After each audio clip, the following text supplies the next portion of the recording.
Today is a very special day in the Russian calendar. Today we celebrate the Defenders Day. So, this is the big festival which is coming back to the Russian Soviet history, the day when the Red Army was created after the revolution, and it is celebrated throughout all these years, more than 100 years already.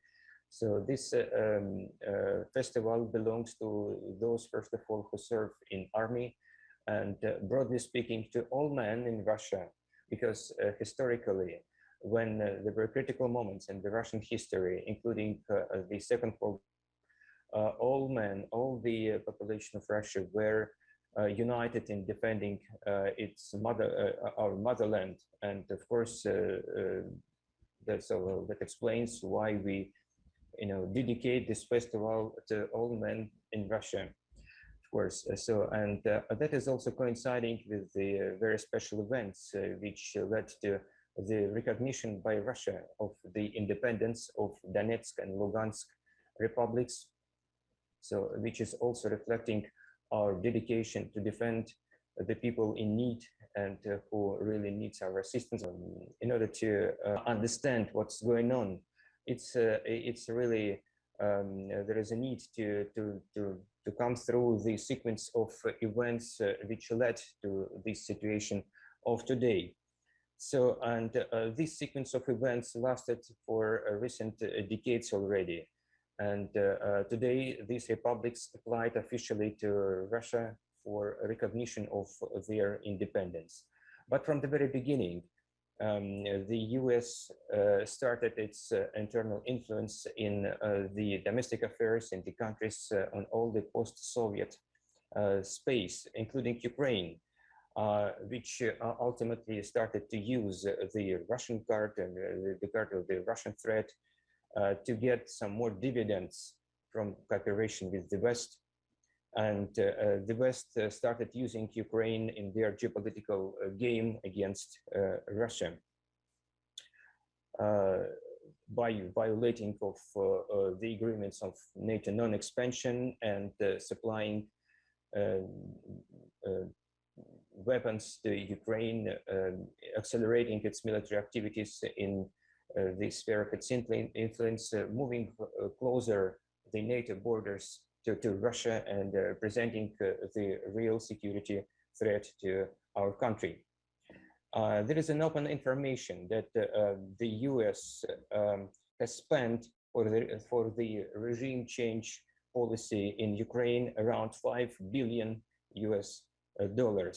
including their bringing to power in 2014 the anti-Russian nationalists who started the policy of genocide against everything related to Russia, Russian language, Russian culture, including those regions in the eastern part of Ukraine, Donetsk and Lugansk, who refused to recognize the Kiev authorities, which were brought to power as a result of the Western-sponsored coup d'etat. That's why Kiev was, from the very beginning, was not interested in the implementation of Minsk package of measures, which was, by the way, endorsed by the UN Security Council resolution in 2015. And intentionally, they continued their policy of ceasefire violations, bringing heavy weapons to the borders, attacking critical infrastructure.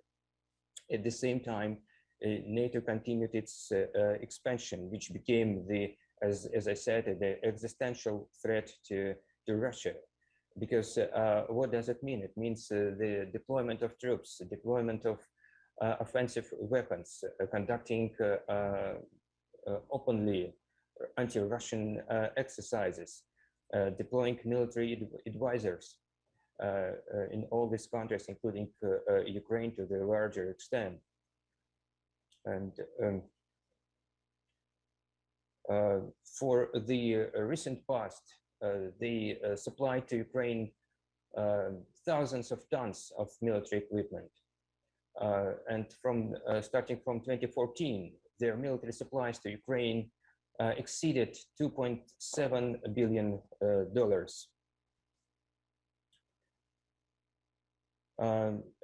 What were the Ukrainian authorities doing? They were continuing blockade of the eastern regions. They were practicing genocide. They were depriving these peoples of basic human rights. There were huge civilians losses. They were sending sabotage groups. Some of them were recently destroyed by the Russian army since they were attempting to cross the Russian borders. Sometimes shelling even comes to the Russian territory itself. And that's why the recognition of the independence of these republics is a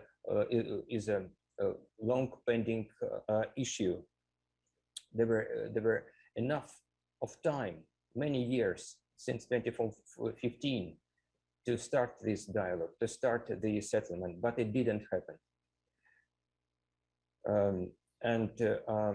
In recent past, it became crystal clear that Minsk package is dead.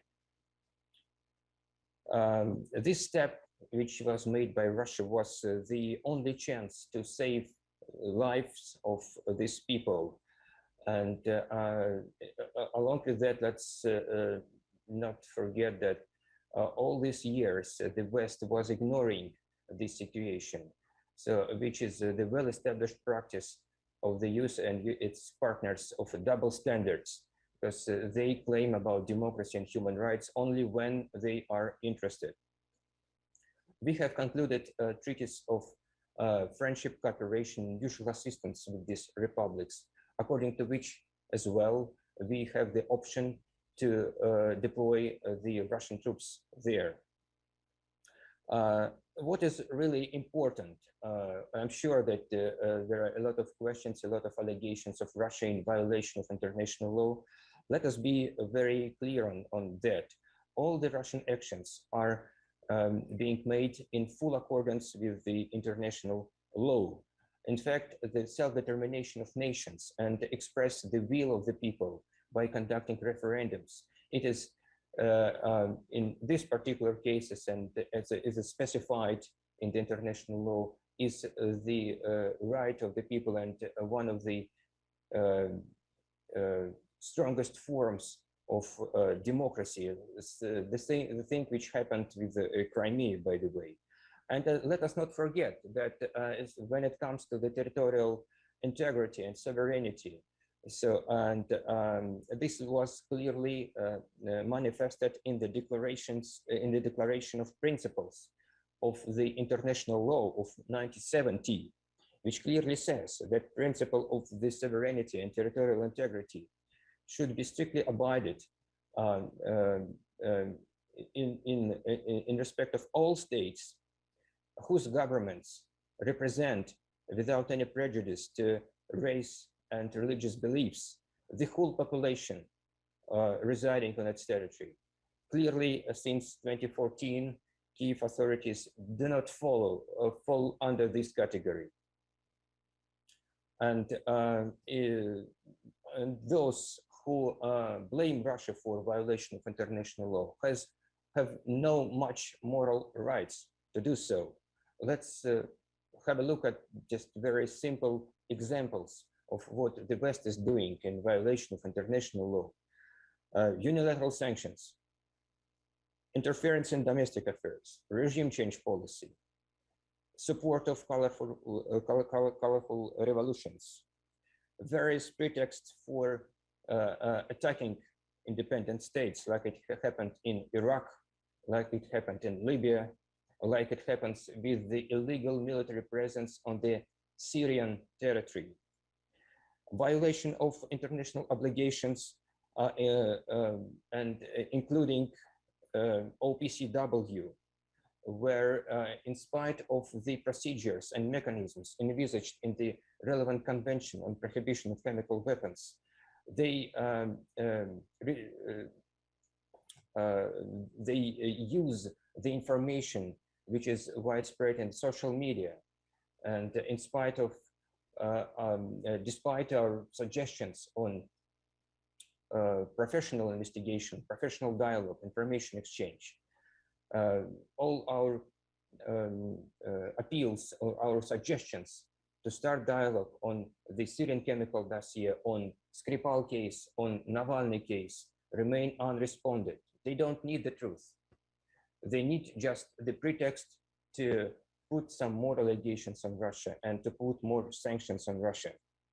Then the next point, withdrawal, unilateral withdrawal from the international treaties, including GCPOA, including the Foundation Act between Russia and NATO regarding non-expansion of NATO. Then anti-missile defense treaty, the treaty of non-deployment of intermediate range missiles. And despite our proposal to impose the moratorium on non-deployment of such missiles in the region, these proposals were again ignored. As far as further negotiations is concerned, of course, we have always been ready for dialogue, and our position was from the very beginning very clear that we believe in a peaceful diplomatic solution of the crisis. What can be now the topic of this dialogue with the West, and NATO, and the United States? Again, this is the Russian red lines about non-expansion of NATO, about the security guarantees, about demilitarization of Ukraine, for which neutral status is the only possible option to resolve the situation. Again, what is really represents the very important aspect of current situation is that Ukraine announced its nuclear ambitions. Clearly, they are targeted against Russia. And let us be very clear that we have got the point. Not to mention that this step would clearly represent a very serious threat to the international security, to the regional security, and immediate threat to Russia. Ukraine remains for a long time already, many years, since 2014 and even before, during the pro-Western regimes, under the external management. The US Embassy in Kiev controls all key agencies, all key ministries, including the military bloc and including state-owned corporation. Today's Kiev authorities remain in power only because of the Western support, not because the people of Ukraine support them. And our conversation with NATO is very difficult. It has always been very difficult. But now it is influenced by the unilateral steps by NATO in recent years to intentionally dismantle our dialogue architecture. We have not much mechanisms of conversation left between us. Not to mention their practice to expel diplomats. Taking into account all the above, Russia has all rights to response measures. What does the US do? They want to change world map once again under its unilateral leadership, dictate, and exceptionalism. They want unipolar world. They misuse unilateral sanctions even against its allies, depriving European partners from of cooperation, of economic cooperation with Russia, endangering the European energy security. Now we see the situation very clear that European Union has completely lost its foreign policy independence. Along with that, what you can all see that we have a mass disinformation propaganda. You may have noticed how many times they were referring to the possible Russian invasions. It didn't happen. It didn't happen because we didn't plan to attack Ukraine, which is very close to us, has always been very close. And this is the intended escalations. They don't want the solution. Why at the same time nobody is asking how many troops, how many weapons are from that side? What represents itself as a NATO map in Europe? You will clearly realize how dangerous it is. You will clearly realize that NATO is a source of instability in Europe, because European stability is impossible without Russia. And the West, in the current circumstances, again, needs continuation of this conflict, continuation of the situation of controlled instability, which is clearly guided by the geopolitically motivated intentions. So what would follow?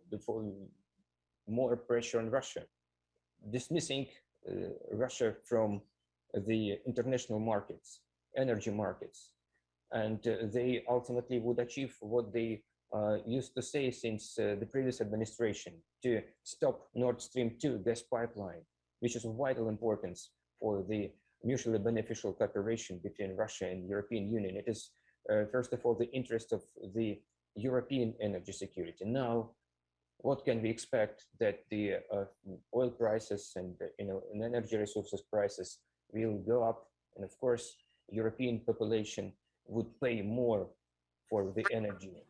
That is something which the US has achieved by creating a situation when the US energy resources, more expensive ones, will come to the European market. Moreover, it would also influence the US population, again, because prices will be growing. The West continuously says that it is in favor of dialogue, but at the same time, for many years already, it happened not today, it happened not yesterday and the day before yesterday, many years already. They announced Russia as the threat in their strategic documents. The same did Ukraine. As far as the principle of open door for NATO and the freedom of nations to use and to join any multilateral mechanisms and blocks, let us not forget there is at the same time the principle of undivided security is very much there in our commitments and even international obligations, which means that no one should exercise its security needs at the expense of the security of other states. As far as sanctions is concerned, we keep hearing about that so many years already, and it becomes boring. It is for a long time, it became the major tool of the Western foreign policy, which replaced equal and mutually respectful dialogue based on the respect of interests of each other. It doesn't happen in case with the West. Of course, it would negatively affect not only the Russian economy, but the economy of Europe, economy of other nations. It would negatively influence the global stability.